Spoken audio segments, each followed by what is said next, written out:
Olá, pessoal. Dando continuidade à resenha do livro Fuja do Alzheimer Agora Mesmo, editora Viseu, autor Milton César Rodrigues Medeiros, publicado no final de 2023. Hoje eu vou falar para vocês sobre o capítulo 3, a importância do sono para a boa saúde cerebral. Esse livro ele pode ser encontrado nas principais livrarias do Brasil, mas também pode ser comprado através dos sites da Amazon, das lojas americanas, da própria editora Viseu. Bom, esse capítulo ele é muito importante porque o sono é um fator muito importante para a saúde cerebral. Pesquisas modernas vêm mostrando que o sono inadequado é um fator de risco importante para as doenças neurodegenerativas, em especial a doença de Alzheimer. Então, nesse livro eu faço uma discussão do sono. Nesse capítulo a gente fala sobre as fases do sono, né? O sono com 4 fases. Uma dessas fases é a fase REM, que é a fase relacionada aos sonhos. Então eu descrevo certinho essa sequência, falo do tipo de modificação elétrica cerebral durante as diferentes fases do sono. E é muito importante a gente entender que o sono ele respeita ali um ciclo, um ritmo circadiano, então ele tem um ciclo, esse ciclo ele precisa ser bem desenvolvido para que nós tenhamos uma boa saúde cerebral. Recentemente a gente viu aí a descoberta brilhante do sistema linfático, que é um sistema de eliminação de toxinas cerebrais. Quando nós estamos nas fases mais profundas do sono, nós fazemos uma mudança nas estruturas celulares cerebrais, criando pequenos canalículos por onde se elimina toxinas cerebrais, como por exemplo a proteína beta-amiloide, aquela que se acumula no cérebro das pessoas com doença de Alzheimer. Então, quem não dorme bem, não ativa esse sistema linfático de forma significativa e as toxinas vão se acumulando ao longo da vida, fazendo diferença com o passar do tempo. O tempo de sono varia de pessoa para pessoa, mas 8 horas de sono parece ser um tempo bom de sono. É claro que depende muito da idade, né? Se nós pensarmos no recém-nascido, ele dorme 20 horas por dia. Um adolescente precisa dormir 10 a 12 horas. Mas os estudos vêm demonstrando que dormir menos que 6 horas por noite parece sim ser um fator de risco importante para o acúmulo de toxinas cerebrais.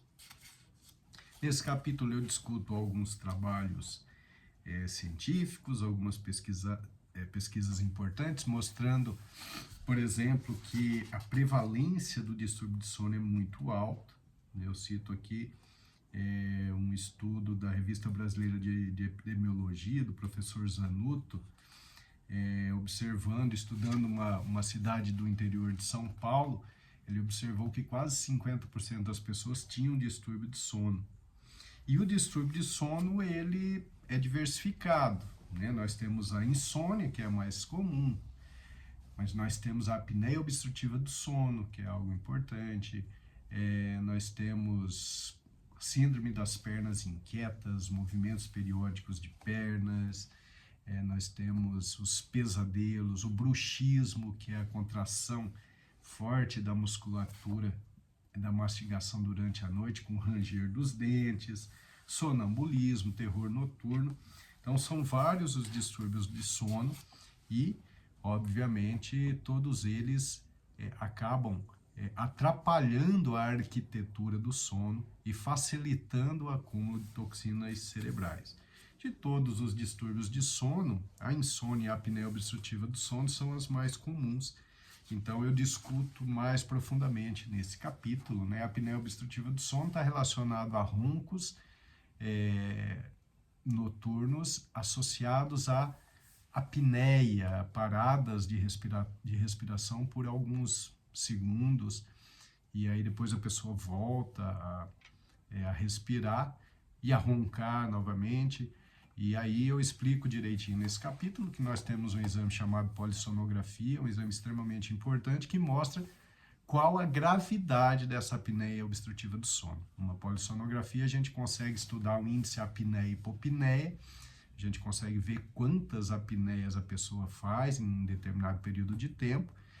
A gente consegue, através desse exame, observar o quanto tem de redução de oxigenação do sangue, como altera a atividade elétrica, cardíaca. Então, são detalhes importantes para observarmos o tamanho da gravidade da apneia obstrutiva do sono e como ela deverá ser tratada. O tratamento eu discuto nesse capítulo, mas o tratamento é variável, vai depender da causa. Muitas vezes, a mudança do estilo de vida pode ser suficiente, com perda de peso, por quê? Porque a obesidade é um fator de risco muito importante para a apneia obstrutiva do sono, mas às vezes também pode ter alterações nas vias respiratórias superiores, e aí já é necessário algum procedimento otorrinolaringológico, às vezes com uma placa para mudança de posicionamento da mandíbula pode melhorar esse ronco, aí isso vai ser determinado pela avaliação de um odontólogo, mas o fato é que precisa procurar a causa. Muitas vezes o tratamento vai ser a utilização do chamado CPAP, que é um aparelho de pressão positiva que se usa durante a noite e que dá uma segurança para que as pessoas não façam uma redução de oxigenação importante durante os períodos de apneia. Obviamente que esse aparelho, como ele tem uma pressão positiva, ele mantém o ar em contato com os alvéolos o tempo todo, e isso diminui, então, os roncos, a própria apneia, e reduz aquele risco de hipóxia cerebral e cardíaca, que é a redução de oxigenação do sangue. A insônia também a gente vai caracterizar. Tem muitas as causas de insônia, insônia inicial, que é aquela com dificuldade de iniciar o sono, a insônia de manutenção, em que a pessoa pega no sono, mas fica acordando durante a noite, a insônia terminal, que é o despertar precoce, é acordar de madrugada e não conseguir mais conciliar o sono. Vocês vão ver nesse capítulo que, pelas características da insônia, muitas vezes a gente faz um diagnóstico que está por trás desse sintoma desagradável, né? Às vezes tem depressão, tem transtorno de ansiedade, tem distúrbios metabólicos, como por exemplo disfunção tiroidiana, às vezes erros importantes de hábito de vida, enfim. Nesse capítulo eu discuto com profundidade relativa, claro, sobre as causas, né? O refluxo gastroesofágico, por exemplo, é uma causa bastante frequente de insônia, porque quando a pessoa deita, tem o refluxo do suco gástrico para o esôfago, com queimação, com tosse de repetição, irritação da garganta. Então, são diferentes as causas de insônia e o médico, então, vai conseguir identificar e tratar. E, para terminar o capítulo, eu coloco, então, as medidas de higiene de sono. Essas medidas devem ser praticadas por todos, porque melhora a qualidade do sono, independente da causa.